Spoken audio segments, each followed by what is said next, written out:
Hello दोस्तों, आज सीखेंगे क्वाड्रेटिक फार्मूला को कैसे डिराइव करते हैं और इसको हम लोग श्रीधराचार्य रूल से भी नाम से जानते हैं। तो चलिए शुरू करते हैं।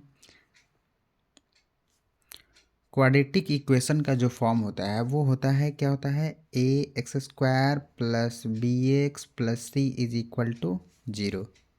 ठीक है। इसको डिराइव करने से पहले एक बात जान लीजिए कि अगर मान लीजिए कि यहाँ पे आ रहा है a square plus two a b plus b square, तब हम लिख सकते हैं ए प्लस बी का होल स्क्वायर। यानी जो यहाँ पे ए आया है ये वाला ए स्क्वायर बन गया है, ये जो बी है ये बी स्क्वायर है, और ये टू तो होना ही चाहिए। तो अब यहाँ पे देखिए, इस फॉर्मेट में लाने के लिए, इस फॉर्म में लाने के लिए क्या करेंगे, एक्स स्क्वायर का जो कोफिशिएंट आ गया है इसको क्या करेंगे, हटाना पड़ेगा। तो ए से क्या करेंगे, डिवाइड करेंगे, dividing both side by a. तो अब ये क्या हो जाएगा, a x square by a plus b x by a plus c by a is equal to zero. तो ये ए से ए कट जाएगा, तो ये क्या हो जाएगा, x square plus b x by a plus c by a is equal to zero. अब यहाँ पे देखिए, यहाँ पे तो टू दिख ही नहीं रहा है, यहाँ पे तो टू ए भी होना चाहिए ना, तो ये तो फॉर्मेट दिख ही नहीं रहा है। तो हम क्या करेंगे, टू से मल्टीप्लाई कर देंगे, तो ये क्या हो जाएगा, टू इंटू एक्स, और ये क्या हो जाएगा, टू नीचे हमको मल्टीप्लाई करना पड़ेगा, तो ये क्या हो जाएगा, बी बाई टू ए अब plus c by a is equal to क्या हो जाएगा, जीरो। अब यहाँ पे देखिए, इस फॉर्मेट में आ रहा है a square plus two a b, यानी बी का वैल्यू क्या है, बी बाई टू है, इसी का होल स्क्वायर हमको ऐड करना पड़ेगा। तो ये अब हो जाएगा x square two into x into b by two a, इसी का होल स्क्वायर ऐड करना पड़ेगा, बी बाई टू ए का होल स्क्वायर। ऐसा हम खुद से कर रहे हैं तो क्या करना पड़ेगा हमको, माइनस भी तो करना पड़ेगा बैलेंस बनाने के लिए। तो ये क्या हो जाएगा, बी बाई टू ए का होल स्क्वायर, और ये तो इसी में है सी बाई ए, और ये क्या हो जाएगा, जीरो के इक्वल। अब यहाँ से लेकर यहाँ तक ये किसका होल स्क्वायर बन रहा है, तो बन रहा है x plus b by two a का होल स्क्वायर, और ये बाकी इन दोनों को भेजेंगे तो उस साइड जाएगा, तो ये क्या हो जाएगा, b square by four a square, ये माइनस है तो प्लस होगा, और ये प्लस है तो उस साइड जाएगा तो क्या हो जाएगा, माइनस हो जाएगा। X plus b by two a का whole square.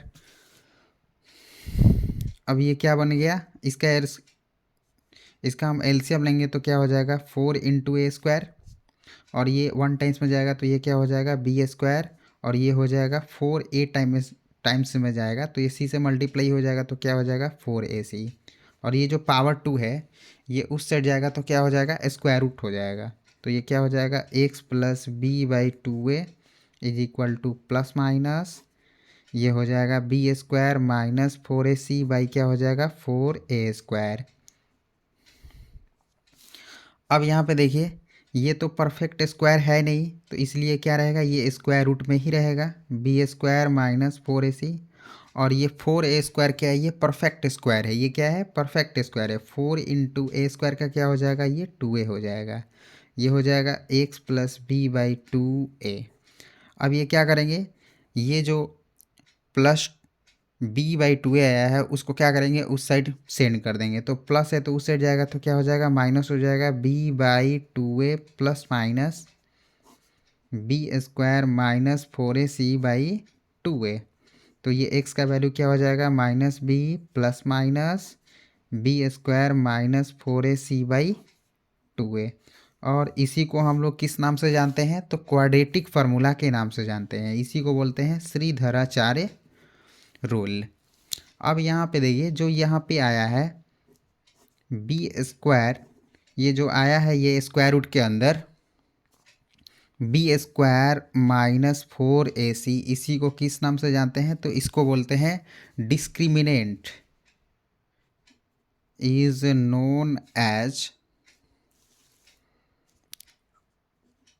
Discriminant,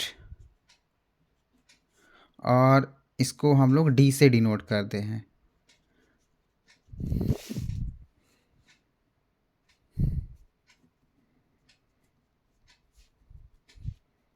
then D is equal to क्या हो जाएगा, बी स्क्वायर माइनस 4ac।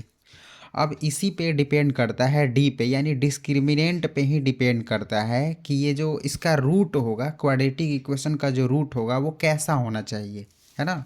तो ये अब देखिए, अगर ये तीन टाइप का डी आ सकता है ना, हो सकता है कि डी का वैल्यू क्या हो, ग्रेटर देन जीरो है, तो नेचर ऑफ रूट्स क्या हो जाएगा,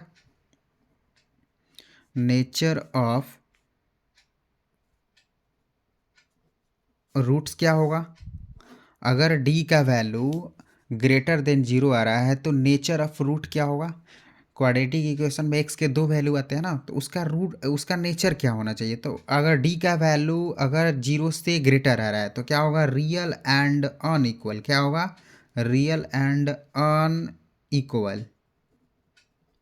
और डी का वैल्यू अगर जीरो के इक्वल आ गया एग्जैक्ट तो क्या होगा, real and equal, real and equal. अगर डी का वैल्यू जीरो से क्या आ गया, कम आ गया, लेस आ गया, तो वो क्या होगा, no real roots, no real roots.